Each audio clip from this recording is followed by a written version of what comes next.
Nós temos que termos consciência de uma coisa, irmãos. A nossa vida, ela está nas mãos do Senhor. Ela está nas mãos de Deus. Então que possamos confiar, irmãos, no Senhor. Não somos nós que pegamos na mão de Deus, é Deus que pega nas nossas mãos. Ele nos toma pela mão e nos diz: não temas, que eu te ajudo. Então, queridos irmãos, devemos nos cuidar, devemos nos proteger, devemos fazer a nossa parte. Fazer a nossa parte. Evitarmos, irmãos, que a enfermidade chegue até nós. Mas, irmãos, se acontecer, não há motivo de desespero, porque nós sabemos onde está guardado o nosso tesouro. Um homem rico, um homem respeitado, um homem que tinha tudo que um homem realizado pode possuir. Ele tinha muita riqueza, e a Bíblia chega a dizer que ele era o homem mais rico de sua região. Vamos parafrasear o que eu estou falando. Jó era como se ele morasse no Ceará e que ele fosse o homem mais rico do Ceará. O homem mais rico do Ceará. E a Bíblia diz no capítulo 1 que ele morava na terra de Uz.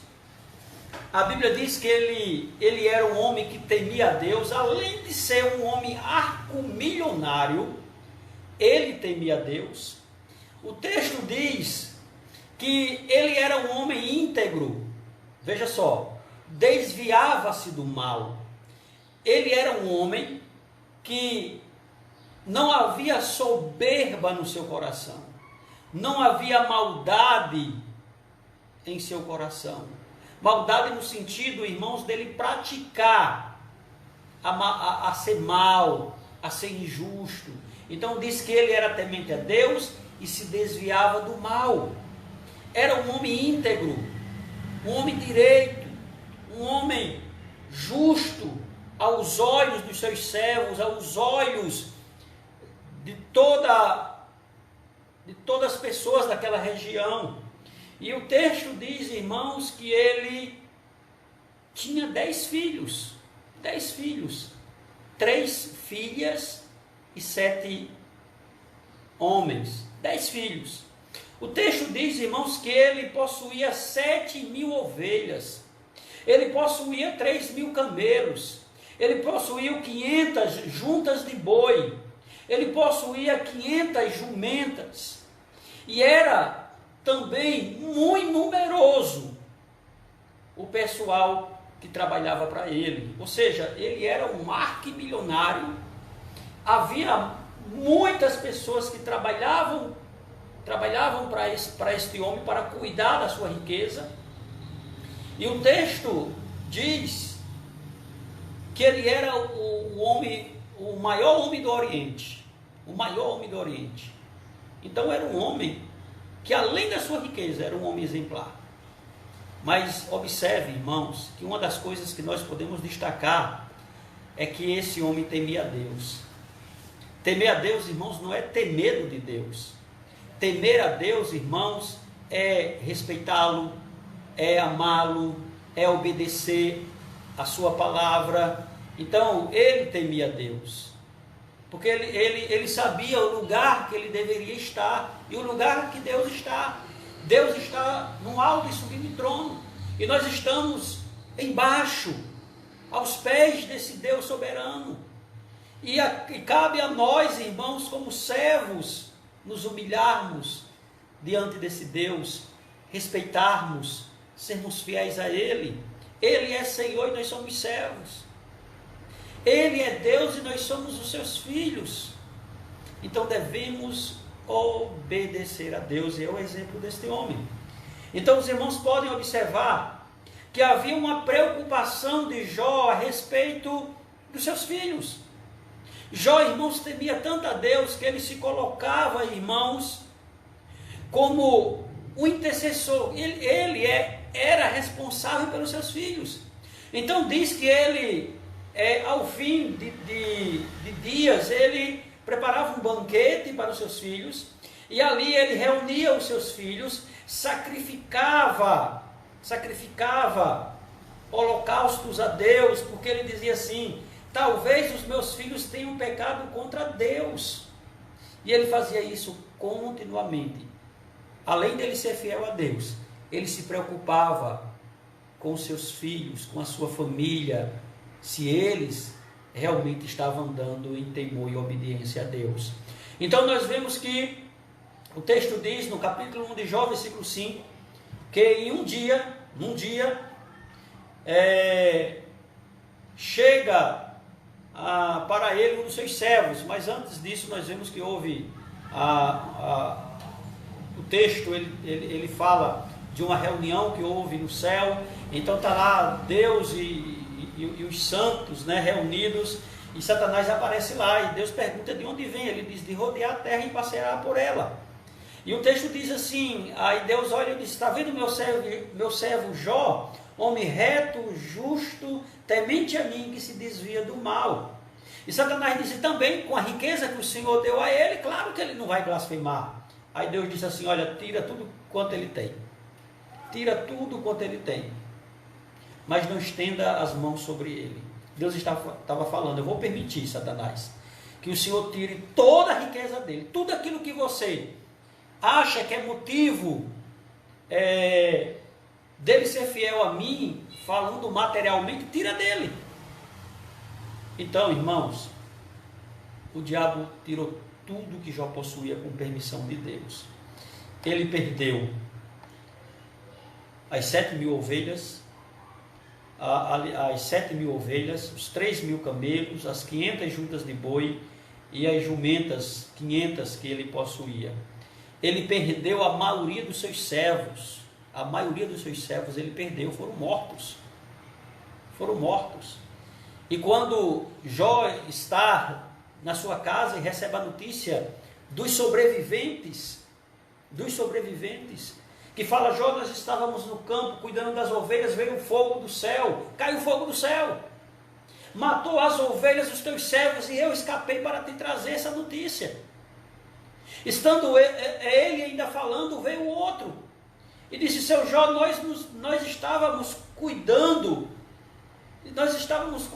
seu Jó, do gado, nós estávamos cuidando, Jó, da nossa responsabilidade. De repente se dividiu em três bandos, um grande exército. E esse exército, olha, Jó, matou os teus servos, levou os camelos, olha, Jó, levaram tudo, e eu escapei para te trazer essa notícia, Os caldeus vieram, Jó, e levaram os camelos. Então nós vemos, irmãos, que a última notícia que Jó ele recebe, eu acredito que seja a notícia que abalou todas as suas estruturas.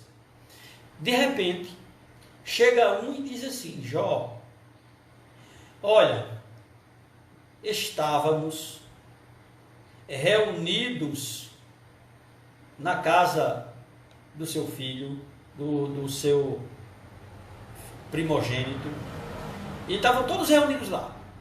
Os seus 10 filhos estavam lá. De repente, Jó, do nada, veio um grande vento lá do lado do deserto. E esse vento bateu sobre os 4 cantos da casa. Jó, sabe o que foi que aconteceu? A casa caiu. Morreu seus 10 filhos. Os servos que estavam lá morreu. E só eu escapei para te trazer esta notícia. Irmãos, o versículo de número 20 diz que Jó se levantou. Isso nos mostra que ele estava sentado. Jó se levantou, rasgou as suas vestes, e ele rasga as suas vestes como um sinal de humildade, como um sinal de se humilhar diante de Deus. Ele rasga ali, simbolizando, rasgando o coração, diante da dor, não da perca dos seus bens, mas diante da morte dos seus 10 filhos.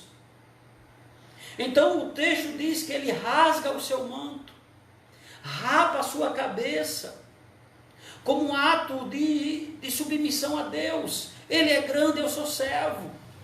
Ele é Senhor, e eu sou escravo dele. Então ele rasga o seu manto, rapa a sua cabeça, e em terra, se coloca no pó, e a Bíblia diz que em terra ele adora a Deus. E disse assim: nu saí do ventre da minha mãe, e nu voltarei. O Senhor deu, o Senhor tomou, bendito seja o nome do Senhor. Eu pergunto para você, Jó tinha motivo de murmurar? Jó tinha motivo de dizer que Deus tinha virado as costas para ele? Tinha, irmãos. Jó tinha motivo de dizer que Deus tinha abandonado a ele. Jó tinha motivo de dizer assim: Senhor, o que foi que eu fiz de errado? Eu ofereci sacrifício ao Senhor, eu fui um homem temente ao Senhor, eu fui um homem reto, justo, e de repente o Senhor vira as costas para mim, tira toda a minha riqueza, tira tudo que eu possuo, do homem mais rico e importante do Oriente, e agora o mais pobre. E Deus vai completar: o Senhor tira a vida dos meus 10 filhos. Irmãos, este homem estava sofrendo, este homem estava com uma angústia profunda em seu coração, mas de maneira nenhuma, de forma nenhuma, ele blasfema contra Deus. Ele não diz assim: Deus, olha, o Senhor me abandonou. A atitude que Jó toma neste momento é a atitude de quem depende de Deus, de quem confia no Senhor, de quem ama o Senhor acima de tudo. Olha o que ele diz aqui: nu saí do ventre da minha mãe, e nu voltarei para lá. O Senhor deu. Ele entendeu que tudo que ele tinha, que ele possuía, foi Deus que tinha dado a ele. Não somente a riqueza, mas também seus 10 filhos. O Senhor deu, o Senhor tomou. Bendito seja o nome do Senhor. Essa é a atitude de quem confia em Deus. Essa é a atitude. Então, irmãos, numa observação mais óbvia e mais clara, o que Jó está dizendo aqui, que ele recebeu tudo isso de Deus, e se Deus permitiu que as circunstâncias levasse toda a sua riqueza, tudo que ele possuía, na mente de Jó era: o Senhor permitiu que isso acontecesse, porque ele deu, ele tomou, ou ele permitiu que eu perdesse. Bendito seja o nome do Senhor. Está aí, irmãos, observe, confiança em Deus sempre. Então, queridos irmãos, não termina aí o sofrimento deste homem. A Bíblia diz que há outra reunião no céu, e de repente o diabo aparece lá nessa reunião. Então, a Bíblia diz que no capítulo 2, diz que Deus disse assim: está vendo aí? Eu não disse que Jó era um homem reto, temente a mim, desviava-se do mal? Aí o diabo disse: olha, eu errei, Deus, ó. O problema, eu pensei que era a riqueza, a fortuna que o Senhor tinha dado a ele. Eu errei. Pensei que eram os filhos, também não é. É a saúde. Ele é um homem saudável. Ele é um homem que não sente uma dor no corpo. Ele não tem artrose, artrite. Ele não tem bico de papagaio. Ele não tem problema de arritmia. Ele não é uma pessoa nervosa. Jó é um homem de uma saúde perfeita, mas agora eu vou acertar, Deus. O problema, sabe por que ele é fiel ao Senhor? Porque ele é um homem que tem uma saúde invejável. Me permita tocar lá na saúde dele, e o Senhor vai ver Deus, ele blasfemar contra o Senhor. O texto diz aqui, Deus. Então Deus, ele permite Está aqui, então saiu Satanás da presença do Senhor e feriu a Jó de tumores malignos, né? Antes disso, disse o Senhor a Satanás: eis que ele está em teu poder, mas poupa-lhe a vida. Deus disse: olha, você pode fazer o que quiser com ele, enfermidade, sofrimento, tortura ele do jeito que você quiser, mas você vai ver, ele não vai blasfemar. Irmãos, o que é que nós pensamos em relação a isso? Primeiro, Satanás disse que que Jó servia a Deus porque Deus tinha subornado a Jó. Subornado como? Com riqueza. Deus me dá riqueza e eu sou fiel a ele. Se Deus não me der riqueza, eu não sou fiel a ele. Aí Deus disse: não é a riqueza, ele é fiel a mim mesmo. Então Satanás acusou Deus de ter subornado a Jó. De repente, o quadro muda. E a intenção do diabo é mostrar a Deus que Deus estava errado. É mostrar a Deus que Deus estava continuando a subornar a Jó com saúde. Com saúde.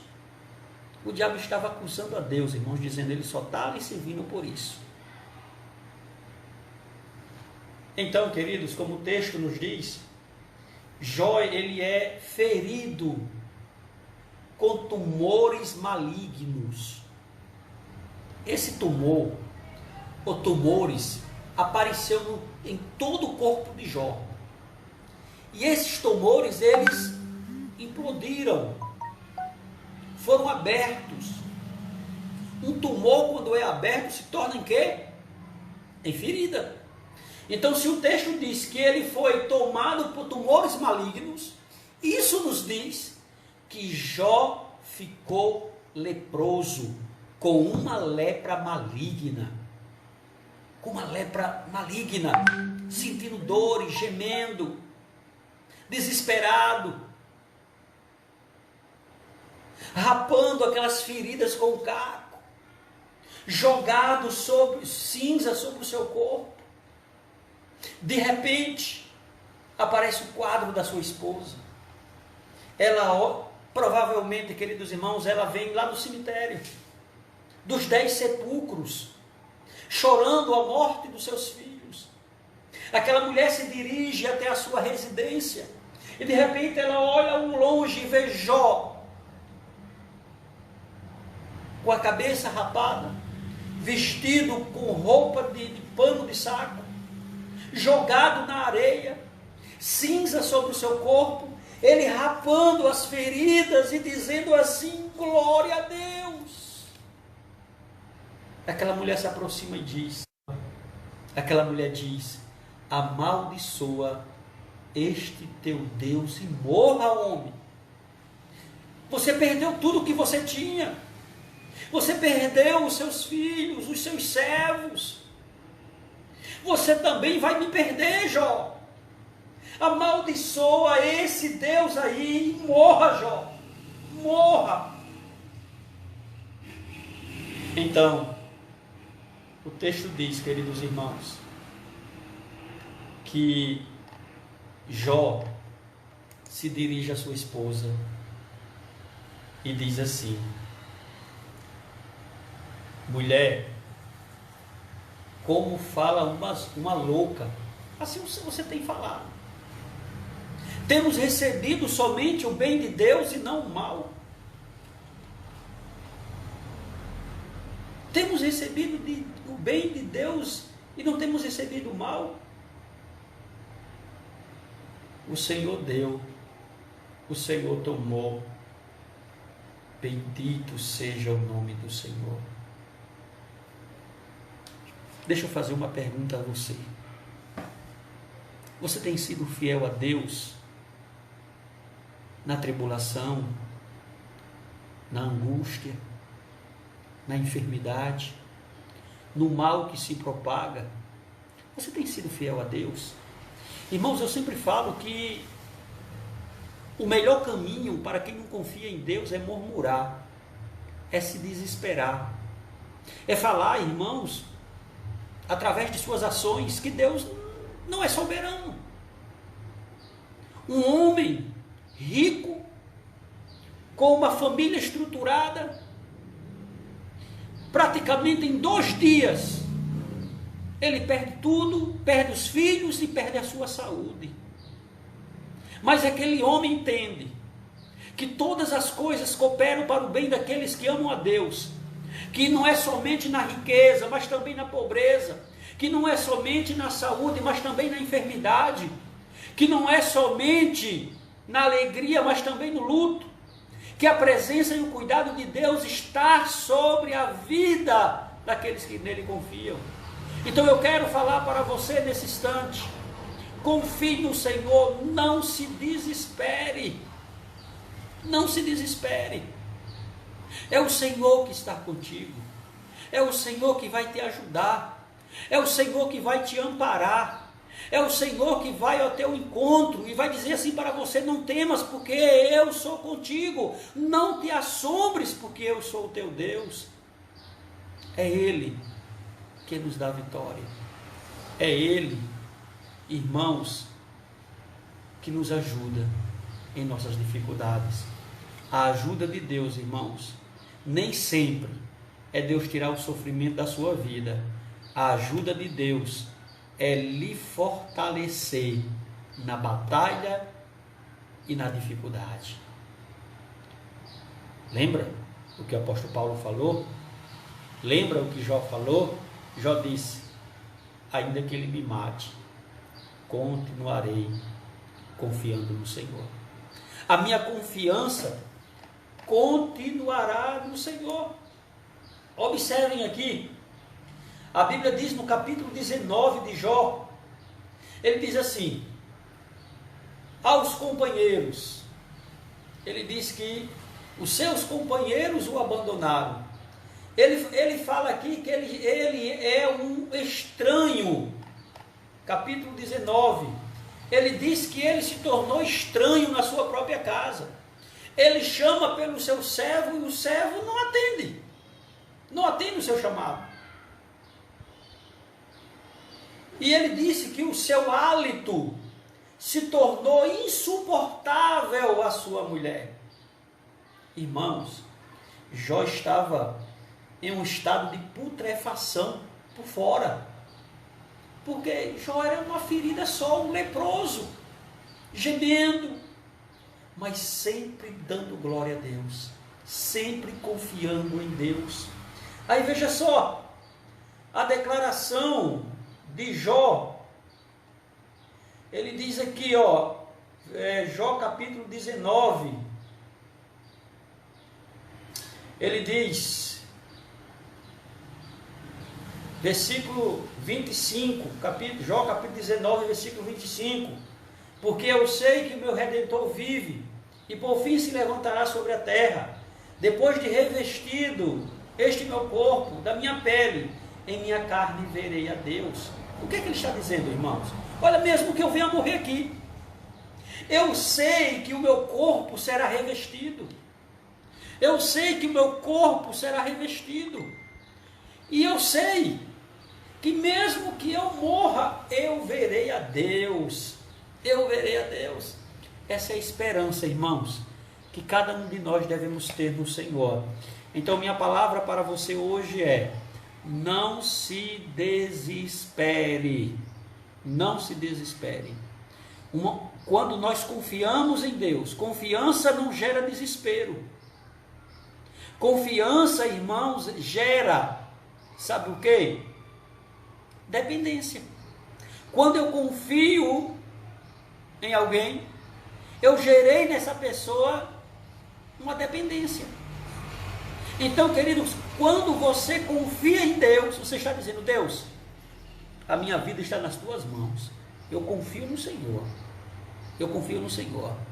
Mesmo que eu passe pelo vale da sombra da morte, eu confio no Senhor. Mesmo que eu venha sofrer, eu confio no Senhor. Mesmo que eu venha passar lutas e problemas, eu confio no Senhor. Por quê? Porque nada neste mundo tem o poder de me separar do amor que está em Cristo Jesus. Nada. Então, queridos, levante a cabeça e caminhe com fé. Levante a cabeça e confie no Senhor da sua vida, do Senhor das nossas vidas, e que possamos nos alegrar nele. Vamos confiar em Deus, irmãos, não somente de palavras, mas através das nossas vidas, em obediência e santidade a Ele. Tu és um servo de Deus, tu és uma serva de Deus. Você confia no Senhor mesmo? Confia mesmo? Na alegria ou na dor, mesmo que falte mantimento, mesmo que você não tenha saúde, mesmo que a sua vida venha se tornar um verdadeiro inferno, você confia no Senhor assim mesmo? Irmãos, confie. Em todo e qualquer momento da sua vida, você precisa confiar no Senhor. No Senhor. Deus, eu estou sofrendo, mas eu sei que o Senhor está comigo. Deus, eu estou passando por escassez. Deus, não tem nada dentro de casa, mas eu confio que o Senhor é o meu pastor e que nada me faltará. Deus, eu estou passando por lutas, tempestades, dificuldades. Aí o Senhor diz: quando passares pelas águas, estarei contigo. Quando passares pelos rios, eles não te submergerão. Quando passares pelo fogo, não te queimarás e nem a chama arderá em ti, porque eu sou o Senhor, o teu Deus, o teu Salvador, e te pego pela mão direita e te digo: não temas, não temas. Queridos, que o Senhor esteja presente em nossas vidas e que possamos caminhar com amor e fidelidade a Ele.